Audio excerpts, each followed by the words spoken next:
上个单元我们谈到什么是哲学，后世又把哲学之父的荣衔给了苏格拉底，凭什么呢？因为苏格拉底用他的辩证法在追求真理，而什么是真理？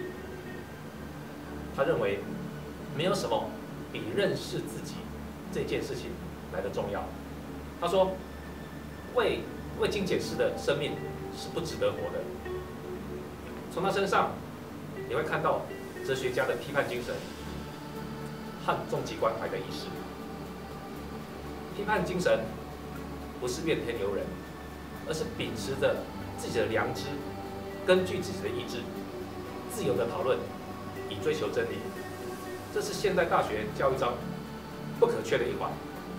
关于这一点，尼斯本有这样的说明：教育的主要目的、主要任务，就是去面对学生的被动性，挑战他们的心智，让他们检查自己的思想。通常，人们的选择和说法都不是他们自己的，话从他们的嘴里讲出来，行动由他们的身体做出来。但是这些话和行动，可能只是传统或习俗在发生，是父母、是朋友或流行在发生。之所以如此，是因为这些人从来没有停下脚步，问问自己，到底认为什么是对的，自己愿意支持什么。这也说明了批判精神不是随便找个题目来斗嘴、闲聊，而是一种深刻的自我反省，消除自己在蒙昧未懂之下所建构的偏见，让自己更清楚什么是对，什么是好，什么是你自己要的。换而言之，做一个自我意识觉醒的人，成为自己想成为的那个自己。批判精神在大学教育当中是如此。借尼斯本的话来说，如果一个国家里的人都有足够的科技能力，却失去了批判思考的能力，失去了检视自身、尊重他人之人性与分歧性的能力，那么这将是个大灾难。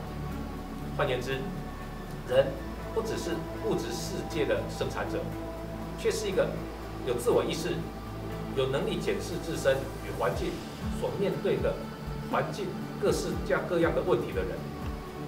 在检视自身、自我批判这件事情，首先我们必须对同学提出一个相当重要的问题：你为什么来念大学？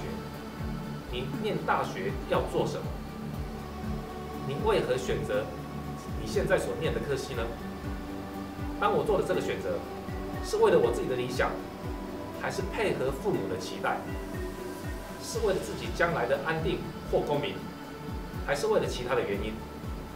当所有的朋友都在念大学，会不会是因为你自己怕不念大学会和同才之间渐行渐远，或者你是为了将来生活找工作在念呢？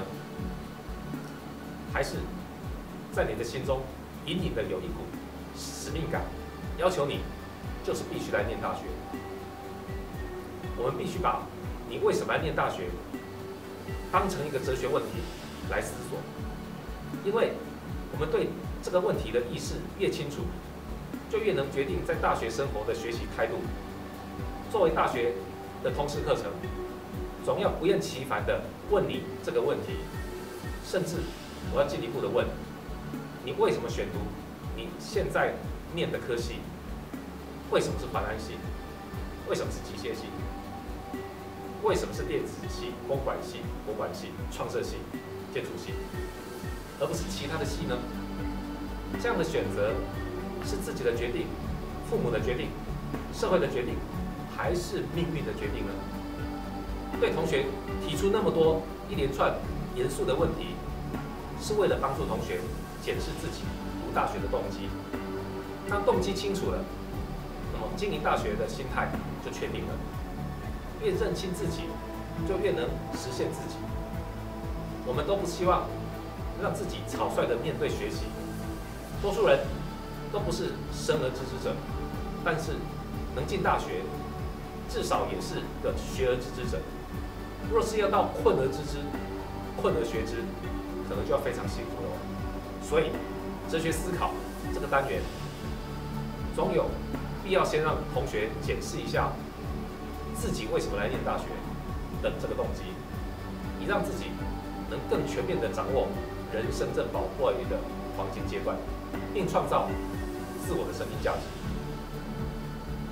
现今的大学教育几乎都是重科技、轻人文、重专业而轻通识，这现象成为大学校园普遍现象。当然，我们也必须负责地向同学说明，我们希望把学生教成什么样的人。我们今天所有一切学校的教育的一切，根本不是以通达为目的，就是大学教育也无非是在造就一些专才、一些高级的匠人，举世皆是匠人，而没有通才。什么是通才教育？我将以中正大学最近在太阳花学运为太阳花学运所立的一个学术自由碑来说明。碑文上说，大学为知识殿堂，探寻真理，没有包袱，义无畏惧，被视为国家行政、立法、司法与媒体之外的第五权。因此，学生、教师以非暴力的方式关心公共事务和国家发展，乃公共知识分子的表现，不容抹黑与抵制。这样的学术精神，就是哲学思考所谓的批判思考以及终极关怀的精神。哲学提倡的不是奴隶道德，而是主人道德。奴隶道德是什么？就是把学问当成教条在背诵。主人道德是什么？就是能够思考自己的生命意义，能决定自己的生命价值，并根据自己的生命意志而行动的存在者。这才是大学应培养给学生的能力。如何落实大学的教育精神，让具专才也能通达？学子就应该质疑现在老师所教的、教科书所说的，甚至是教育部组长所说的，当一个问题学生，重新省思自己在大学干嘛，在这段宝贵的年轻岁月中，寻找到自己的生命意义，否则你就很难避免被训练成一个任由企业资本家所收购的廉价技术工匠。同学们，再想想这个问题：你为什么来念大学？学习哲学思考，不被轻易洗脑。我们下次见。